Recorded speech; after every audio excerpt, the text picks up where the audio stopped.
All right. Well, thank you all so much for joining us today.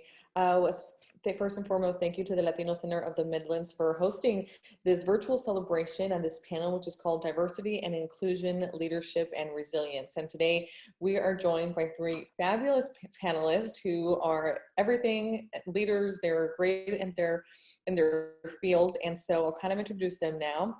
We have Madeline Moyer, she's with Security National Bank. And she's the first vice president and the market manager there. So in fact, you can wave, Madeline, just so we know who there you are. We also have Ricardo Castro, who's a realtor with Castro Realty Group. Hello, Ricardo. Hello, hello. And then we have Cristina Castro, who's vice president and for community affairs at Wells Fargo Bank. So thank you all for joining us today. Now, the objective of this panel is to discuss your leadership journey and how crises like the COVID pandemic have changed or modified the way you're doing things in your work fields day to day. So what I would like to, first and foremost, is to kind of get to know you guys a little bit and so that our viewers can know who you are. So I'll start with Madeline. If you can please let us know how you got to your position, how many years you've been there, and then any fun personal fact that you would like to share with us. Well, thank you, everybody. So as Maya said, my name is Madeline Moyer. This is actually my 36th year in banking. I have been at Security National going on 4 years. And I will tell you that I started at another financial institution when I was 17 years old and took a little stint for about 8 years and helped open up a nonprofit. And, you know, I think I've always just been in a management position from the time that I can remember. And, you know, I think you're going to learn about me. I'm married. I have my wonderful husband. I have a daughter here who's a physician here in Omaha, 2 stepsons, 2 amazing grandkids. And something fun about me, I work really hard, but I like to dance. I love to dance. And like I said, we work hard at work, but we have a lot of fun as well. And I'm thrilled to be back in banking after a 8-year hiatus. I love it, Madeline. Work hard and play harder. I love it. Mm-hmm. Ricardo, if you don't mind sharing again your position, how long you've been there, and then another fun fact about you. Ricardo Castro. I'm a realtor serving the Nebraska market since 2003, 17 years now. 7 years ago, we joined together forces with other realtors, and we are 7 realtors working under Castro Realty Group with Nebraska Realty for the last 7 years, serving families and investors looking for residential and commercial real estate in Nebraska. I always also work hard trying to find time to spend time with my 2 daughters and my wife. Not easy to find time in my industry, but we're getting there. I'm sure a lot of time now during the pandemic when you're at home. Cristina, if you can let us know how long you've been with Wells Fargo, and then a fun fact about you and anything else that you'd want to share related to your field. Yeah, absolutely. So I am going into my 15th year at Wells Fargo. Very proud of that. And before that, I work in the nonprofit sector in Omaha. One fun fact about me, I don't know if it's fun, but it's true. Well, I am from Colombia. I came here, I am a first generation immigrant, and I come from a very large family. We were 13 children total in my family, yeah. And then I am here in Omaha with my husband and my 2 daughters. So big family, growing up, very small family as an adult. So that's a big contrast. I'm sure I can only imagine the family reunions. Very fun. I can imagine. Okay, so we'll go ahead and start with the questions. And again, I'll let each one of you kind of jump in and answer as you wish. So the first question is, what has been an event in your professional journey that has impacted you the most? It could be good or bad. And what did you learn from that experience? Well, if my colleagues don't mind, as I said, I was at another financial institution. I had been there for 32 years. And honestly, I started there when I was 17. It was the place that I thought that I was going to retire from. And I had been seeing a lot of my colleagues losing their jobs prior to me losing mine. And I will never forget that day in October. It was a 10-minute conversation and a 32-year career was over. And for me, I learned a lot about that experience, because at that point I thought that I was defined by my job. I had gotten a divorce. I had lost a child at birth. I had gone through some pretty traumatic things during my career there, and I always had my job to fall back on. And that day, when your career is over in less than 10 minutes, and here I am on the cusp of turning 50. I started there when I was 17, started working when I was 15, so I do not have a college degree. And I was terrified, and it was the fourth quarter. And here's what I learned. I learned that everything will change tomorrow. And I had a lot of people, my younger brother was one of them, who said, you can cry today, but tomorrow you need to get up and you need to start looking for a job. It took me 6 months to find a new job. I actually called on Cristina as well for that support. And I have never forgotten all of those people that were there to help lift me up. And it took me, as I said, 6 months, but what I learned is that I was not defined by my job. When I walked in that morning, I was Madeline Moyer, and when I left that day, I was still Madeline Moyer. But when you have something like that that shakes you to your core, and it taught me a lot about myself. It taught me that I am resilient, that I have a lot of gifts, and I didn't just settle. As I said, it took me 6 months. I did a consulting gig for 60 days, and many people said to me, I can't believe you did that. Well, when you don't have a job, you'll be surprised what you might do to get a job. But it was such a rewarding experience for me, one that I never want to go through again, but one that when people have called me, I will do everything I can to help them find another opportunity. So what I learned was that I am resilient and I am a fighter and I didn't give up. And I had a lot of great opportunities that came after that. That's awesome. Thanks for sharing that. Is there, Ricardo, Cristina, anything else that you'd like to add, or? Cristina? Gosh, that's a hard act to follow. I mean, I think I go with the theme of resilience that Madeline mentioned, and I haven't had that many career upheavals in general, but I would say that for me, what I have learned through my career is courage. Is that sometimes when you are the only voice at the table that is the voice of dissent, you can make a decision of remain quiet or be that voice of dissent that is going to probably make people mad, and it's not going to make you too many friends at some point, but you have to look at your integrity and at who you are and make a decision and be courageous about that. Because if you feel that you're on the right side, you probably are, and you have to speak up. In my case, I come from a family of immigrants. I was born in Lima, Peru, but which is a capital city. But my parents come from small towns, from pretty poor roots, not much financial means available.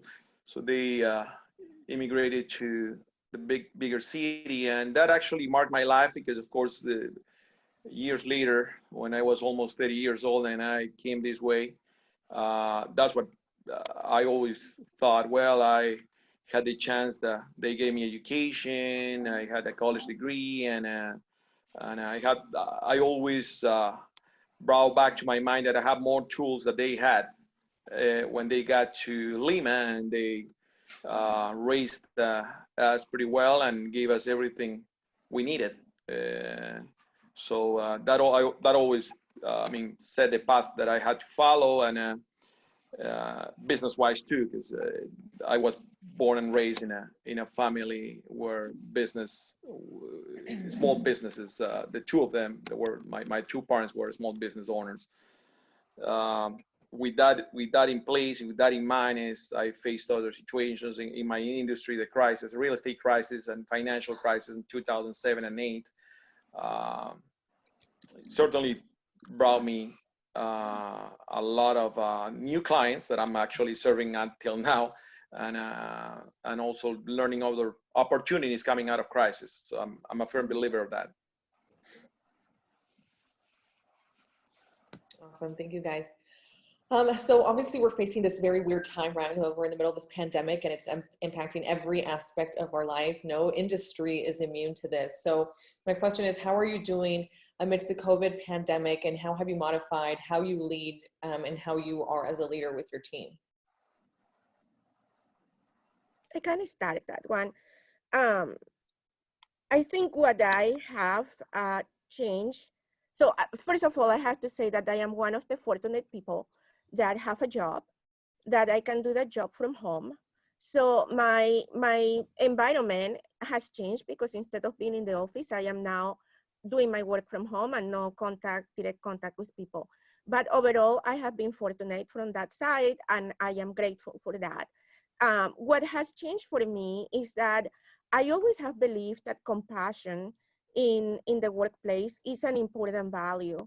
And sometimes it's really hard to find that or to be aware of that need for compassion in the day-to-day work when in normal circumstances. But now it is the time and place to go back to that place of compassion and understand people and where they are, what they are going through, and why they are responding the way they do.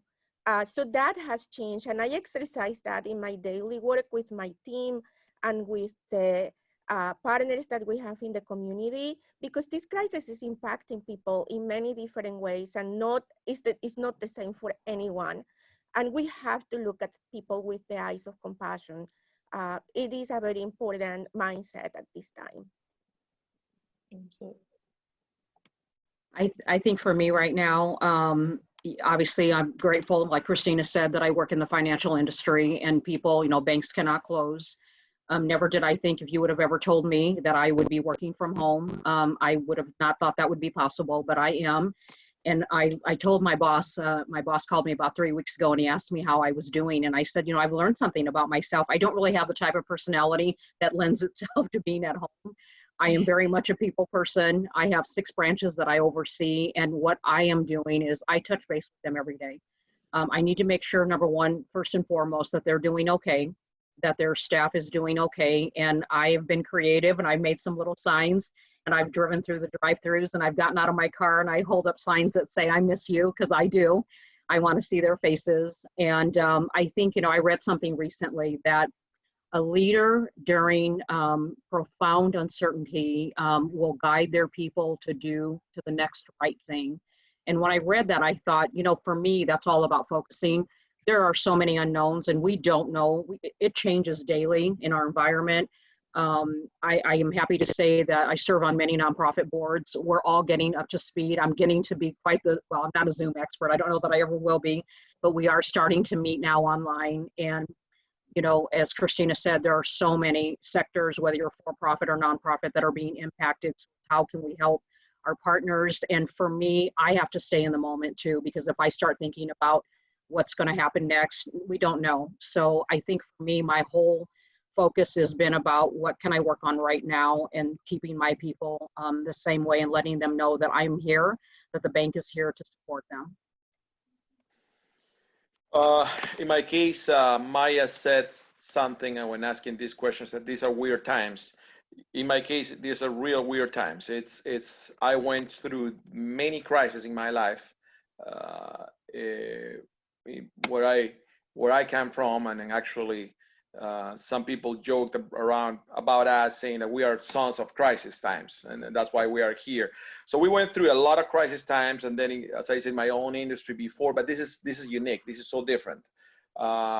This is adds a lot of instability in minds before even material issues.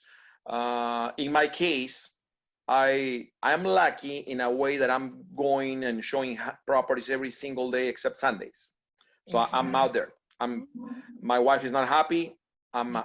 Sometimes I'm not feeling safe because I have to be out there. I'm of course wearing gloves and a mask. At the beginning, some people didn't like to see me that way. Some clients or some people that they didn't know. I'm telling my team to do the same, not only the realtors, also the people in the office. In that aspect, I'm blessed because, even today, I just came back about 30 minutes ago from showing properties which I was surprised to a small business owner who still is looking for a second property. And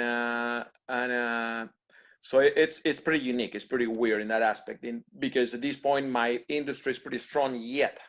I mean, I haven't felt any decrease. I can say that some areas of town you can bargain now, but still I cannot tell you that prices are going down. I don't feel it yet, and it's been over maybe a month and a half or 2 months that since we are officially maybe facing this situation. And east of 72nd, Benson, Aksarben, north, south, downtown is still pretty strong. So we have the need to go out and see houses and show houses because people are calling us. The banks are getting people still pre-approved. Eventually that might change. Yes, eventually that could change 2 days from now, possibly. So that's the weird thing, as Maya said, or the issue that we are facing here. And it's something unique, but we are remaining positive. Well, thank you all for sharing. And like you guys all said, how the pandemic is kind of impacting your field and, all the things that you guys are doing to continue to support your team, especially through this, because we need leadership so much right now. And you all have very important leadership roles in your field. So my next question is, why is the representation of diverse backgrounds, experiences, and identities, including those of Latinos, relevant in places of leadership, such as in your industry?